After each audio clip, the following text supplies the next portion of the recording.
Uburundi n'igihugu kiri mu ntwaro ya demokrasi, ariko muri CDP turatandukanya kuja ku butegetsi uciye ku ntwaro ya demokrasi no gutwara igihugu no kurongora igihugu cawe ubicishije mu ntwaro ya demokrasi. Kuja ku butegetsi duciye mu ntwaro ya demokrasi ni kuvuga yuko umurundi wese atora akitora murongoye, guhera ku mukuru w'igihugu gushika ku bakuru b'imitumba canke abakuru b'amakarti. Ivyo turabikora. Haca haza ikibazo kijanye no kurongora igihugu. Ukirongora wishimikije intwaro ya demokrasi. Ni kuvuga ko ukirongora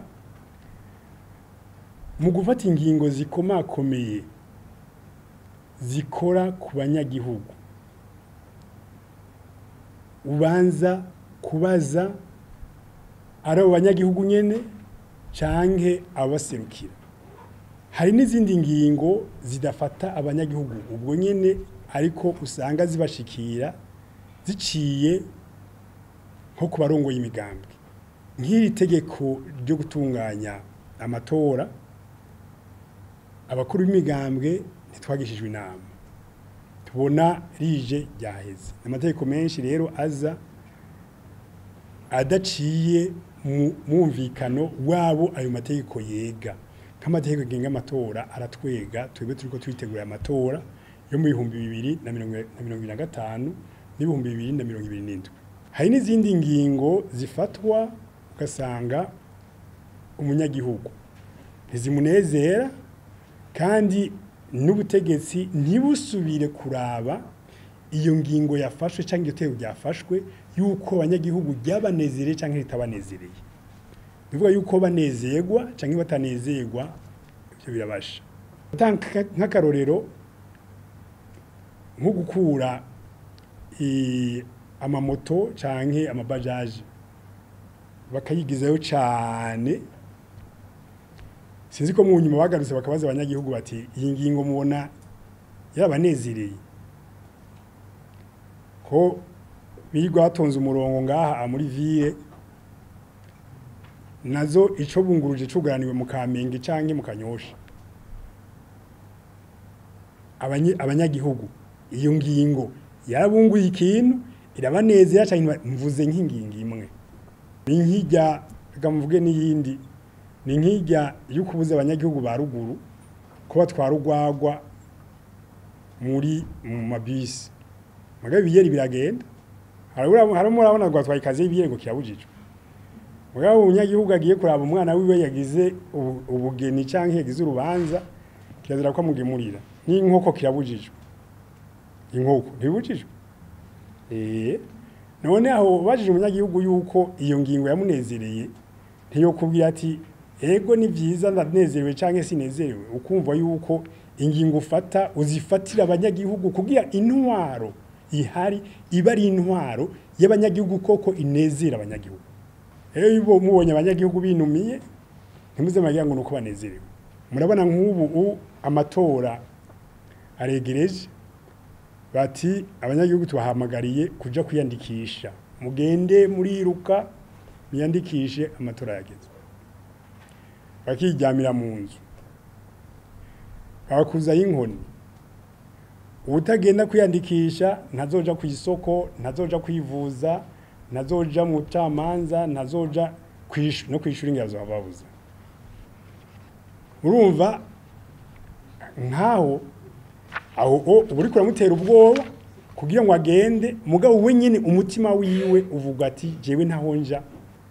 Nico gituma abarongoye Uburundi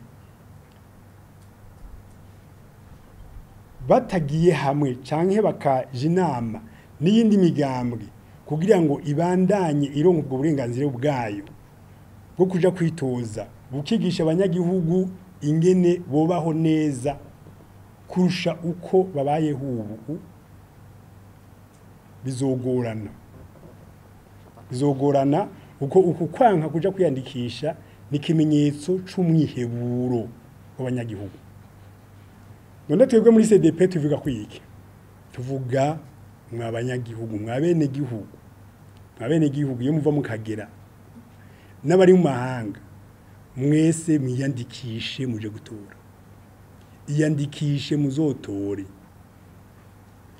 ari guhindura ibintu ni muri kajya gasanduka amatora ari hugumizaho ibintu ko byahora ni muri kajya gasanduka amatora nta handi mu Burundi uzoca kugira ngo uhindure ibintu.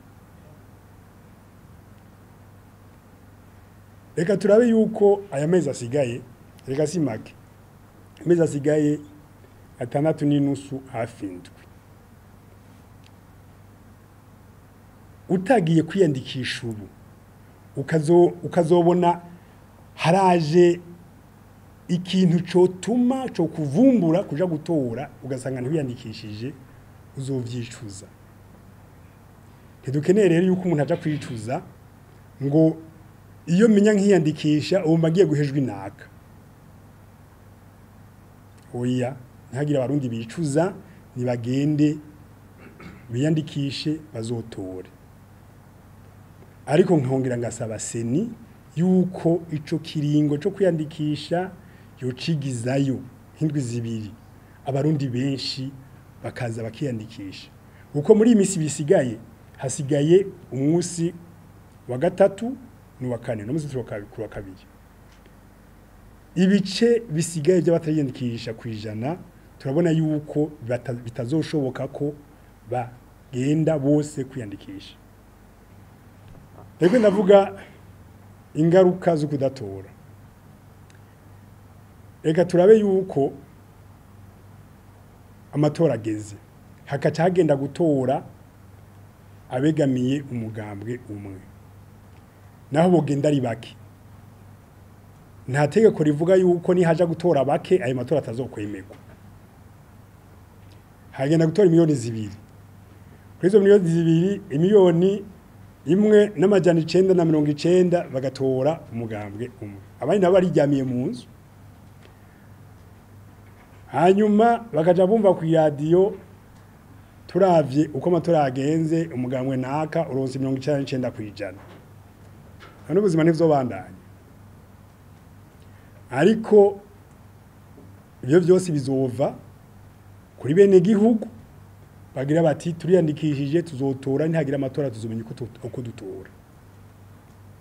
Rero ndabisubiyemwo ugira kandi bene gihugu gindi mwandikishe muzotore.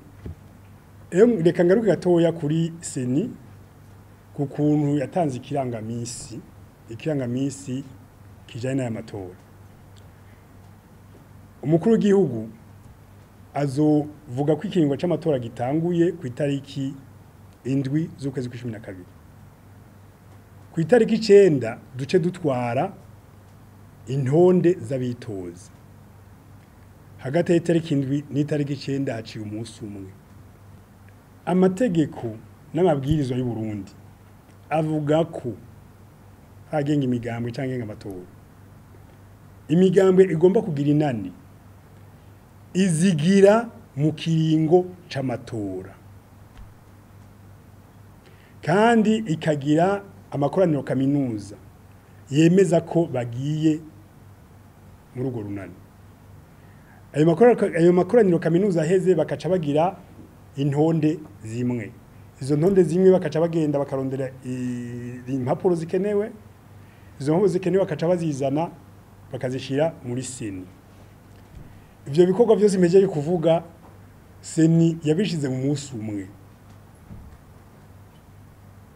Umunsi umwe tariki 8 muteza kugira amakongre, muteza kugira amaliste, intonde, muteza kubitanga. Ivyo ntibishoboka. Kandi seni iraza amategeko yabigize ibibona. Nje gituma nagize ni kuja mu ntwaro y'umugambo umwe seni iyiko yabishya mu ruhara. Ukwibujije ifashe ingingo. Iyo ngingo ikabitajanye n'amategeko n'amabwirizwa yasanzwe ahari. Ubwa mbere ni ingingo iri nyuma itajanye n'amategeko n'amabwirizwa asanzwe ahari. Navyo si vyiza. Kandi ibigira ibibona kuko bafise abahinga haba mu kumenya ivy'ubutungane, kumenya amategeko n'amabwirizwa agenga Uburundi barabizi, kandi barazi yuko bagomba kunaniza abatwara imigambwe babibona.